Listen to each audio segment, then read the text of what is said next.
The Gathering Storm is book 12 of The Wheel of Time by Brandon Sanderson and Robert Jordan, his notes anyway. So this book is quite a bit different than the others. As soon as I mentioned to my friend that I was reading this one, she asked me if there's any subtle differences I noticed in the writing style. I noticed that Brandon Sanderson, he does a good job of mimicking Robert Jordan's writing style, but I noticed that he does a lot more description of flora and fauna, weather, things like that. Also, a lot more shorter sentences. Sometimes they'll just be like a sentence and then another, and then another, then one word. No, that's like a writing style of his, I guess, and I noticed that. So anyways, this story is mostly Rand's story. Other characters are in this book, but only for a little bit. I mean, you got Matt in there doing something, and the Perrin's, his storyline isn't quite... Those two, they're kind of shafted to the back burner. Elaine's not even in this book, by the way.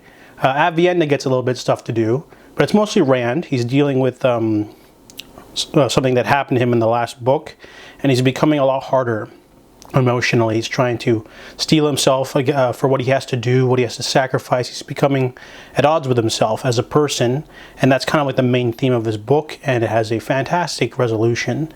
In terms of action, this book does have quite a few events going on. Let me think. Maybe like 3 or 4 big events. And besides Rand, Egwene is the only... I know I'm not saying her name right, but whatever. Egwene is finally finishing her sort of storyline that we've been following for the last book. 1 or 2 books, yeah. 2 books ago we started her storyline. It gets to finish this time. And then, who else? Oh yes, Gai'don. Gai'don has a lot more page time than he's ever had before, because he's been sort of, you know, been sitting around doing stuff with his younglings, but he finally gets a lot more to do in this book, and finally gets to sort of go where he's going. But most of all, this is Rand's story. It's Rand's, he's the main focus, and I'm glad it's back to him because we are getting close to Tarmon Gai'don, so it's important for him to sort of go over his last final arc of what he has to do. There's so many things that he has to try to do, and people aren't agreeing with him, and he's sort of getting stressed out and flustered at all the people who aren't, you know, falling into line. Meanwhile, Matt, he's traveling and doing things, and he's got his own mission to do, but it's not going to be explored probably. So overall, honestly, The Gathering Storm is a very satisfying volume. I'm glad that this wasn't the last book and that Brandon Sanderson decided to divide the last story into 3, because they cover a lot in this book, even though, you know, it's supposed to be all done in one, according to Robert Jordan's notes. So The Gathering Storm is a very satisfying first of 3 books for the finale for The Wheel of Time. Towers of Midnight by Robert Jordan and Brandon Sanderson is the 13th book of the Wheel of Time book series. So the first thing I gotta mention is that this is the first book to ever make me cry. I'm not afraid to admit it. It's not a big deal. I mean, I don't usually... I cried during movies sometimes. It was really sad, but... this is the first time a book has made me shed tears. It's kind of weird. It was not, I wasn't expecting it. It was just kind of like, whoa, that was deep. And I'm not going to tell like what part of the book it was, but that happened. And it was kind of like, is this the rest of the book going to be like this? Because like, damn. Anyways, I actually remember like all the moments where books make me very, you know, like... The first time I ever got goosebumps from being scared was Stephen King's It. And the first time I ever got goosebumps of excitement was reading Trigun Maximum. So I guess certain properties can invoke emotions from you, and this book was able to do that for me. And let's get on to the plot. This is the second last book of the last 3 books for the Wheel of Time series. We're sort of winding down to the large climax of Tarmon Gai'don, the last battle. So I noticed that this book, since the last book had a lot of Rand in it, it was kind of like him coming to terms with his purpose. This book has the least amount of Rand. In fact, this book has literally everyone else. So it's kind of like, it's picking up the pieces, because I was kind of like worried, because after reading A Knife of Dreams, book 11, I was kind of like, there's so many plot points that they're going to have to tie up. This is like the tying up loose ends kind of book where everyone literally gets their own storyline. Like, literally everyone. Galad, Gawain, Elaine, Matt, Perrin, Gwyn, there's a few others in there, smaller ones, I don't remember. But literally everyone gets like it's like so much action in this book. Everything just happens, and I'm just like sitting there going like, holy crap. And, you know, so like I'm just sitting there reading going like, holy crap, this is all happening now. I didn't think this would happen to the last book, but they just throw all this stuff at you, multiple stuff happening at the same time, some badass action sequences. Some of the stuff in here, Brandon Sanderson, he writes different, like large-scale battles differently than Robert Jordan. I noticed that Robert Jordan, he'll sort of like give you the sort of description. He won't go over the blow-by-blow kind of thing, depending on, you know, how large-scale of a battle it is. But Brandon Sanderson goes for the more cinematic route, I noticed. Like, a lot of people are just, it's very cinematic. That, you know, I could like easily like envision it in my mind. This person just got wrecked, you know, you're just like, holy crap, this is happening now. And I really like that, really descriptive action sequences. So many in this book. There's probably one of the most action-packed books of the series. It was this one. And it's not even at the final climax yet. So, yeah, this book was definitely very emotional for me. You know, so I'm just wondering if the next one's going to be like this. So that's what I feel about book 13, Towers of Midnight. And I recently had to order the last book, A Memory of Light, so that one's next. A Memory of Light is the last and final book of the Wheel of Time series by Robert Jordan and Brandon Sanderson. Now, I have a lot to say about this book, actually. I might have to do 2 reviews, one with spoilers and one without. This will be a non-spoiler one. So basically, A Memory of Light can be divided into 3 parts. Like the first 20% of the book is set up, and it works. And then the remaining 80% is 60% battle, 20% Rand's battle with the Dark One. And I think I'll start with what I didn't like with the book. The pacing is all over the place because 60% of this book is fighting.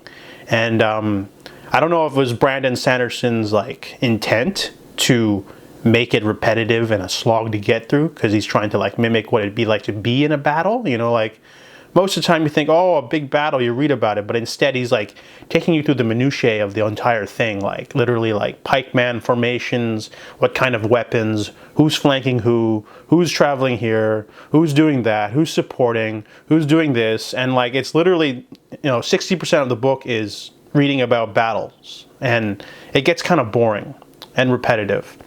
I don't want to compare it, but it's kind of similar to the third Hobbit movie. After when you're watching that movie, it's like the action sequences there's a lot of them, but it gets repetitive. It gets kind of like exhausting. That's the word. This book is a little bit exhausting. I did read a good chunk of it in one day, so I mean, I kind of pushed myself. But regardless of that, the pacing is all over the place because there's just so many characters that Brandon Sanderson he switches perspectives every page and a half, and that can give you a little bit. It feels really choppy. It's kind of it's because you're not really getting the narrative flow. It's like sometimes you even just get like a paragraph of a character, and then we're switching. And like sometimes he'll have a big event, and then he'll switch perspectives and switch it again within 2 pages. You could have just kept them together. You didn't have to like cut it up. So it feels like you're getting a little whiplash because you're sitting there, you're going, okay, boom, we're somewhere else. Boom, we're somewhere else. Boom, we're somewhere else. Like if you were to do this in a television show or movie, you'd be like, holy crap. It's like if you're watching an action movie and the climax is happening and you're excited to watch the good guy fight the bad guy, but they cut away to like a command center, and then they cut away to people firing outside, and they cut to the villains, regrouping, and they just kept doing that for the whole movie. It would just be like too much. It'd be too frenetic. Even though it's a book and you're reading, it feels really frenetic. What else didn't I like? Okay, yeah. There's also 3 characters in this book that are gay. We find out that they're gay, and they have no bearing on the plot. It's really... The first time it happened, I was like, okay, Brandon Sanderson's just throwing that out there because, Robert Jordan didn't have any gay characters because I guess didn't really affect the plot. There's nothing that really changes if a character is gay. But the three characters are like really minor. They're not even minor characters. They're like background characters. It's the equivalent of watching Ocean's 11, and then they just have a scene where this guy's like, by the way, I'm gay. And then his friend's like, say what? It feels like that, but 3 times. If you're watching a movie and that happened 3 times, you'd just be like, okay, what's going on? Why are these characters all of a sudden gay? It doesn't affect the plot. It'd be different if, like, you know, a character like confessed his love to someone and then they're like, sorry, I like men. That'd be a way different, you know, dynamic, but it just has no bearing. And I don't understand like why they're in there. They just felt, I'm not like against it, it feels kind of cheap, you know, like if you're gonna have representation in there, make it count, make it like, you know, like don't do it like Disney style where you have like a gay couple in the background of Finding Dory or Star Trek Beyond. Do it like, go all out, man. Another small thing that I had a problem with was they introduce a new character who's very important, and he gets a lot of page time, even though he's not the most interesting character. And I guess, you know, without him, he's integral to the plot, but I feel like he has way too much page time. And he also develops a romance with another character, and it feels really cheesy, I guess, because it feels like it doesn't fit. If you had to pick the most awkward part of this book, that would be the part that just doesn't fit. I don't mind him being in there, but the romance is awkward. Same goes for, I forgot to mention, but at the end of Towers of Midnight, they introduce another, like, couple that just doesn't go anywhere in this book. So I just kind of feels like you're like, what? Like, why even include that? I don't know if that was a choice of the original author, Brandon Sanderson, but that just stuck out like a sore thumb, really. Okay, so let's get into what I liked about the book. All the Rand stuff, absolutely gorgeous. The opening, the setup, and then they basically have Rand go to meet the Dark One about halfway into the book, and they just cut back to him occasionally. And, you know, you get to see his struggle with the Dark One. The struggle with the Dark One's amazing. It's so cinematic. I'm just sitting there envisioning the whole thing, and it'd definitely be hard to do for the television show, I can tell you that, but man, it's just so well done. And like the ideologies, just the whole concept, I don't want to get into it, but like it's breathtaking, and I really like that. For the rest of the book, there's about 3 really emotional parts. One of them almost made me cry, like almost. I was on the cusp. I didn't fully go.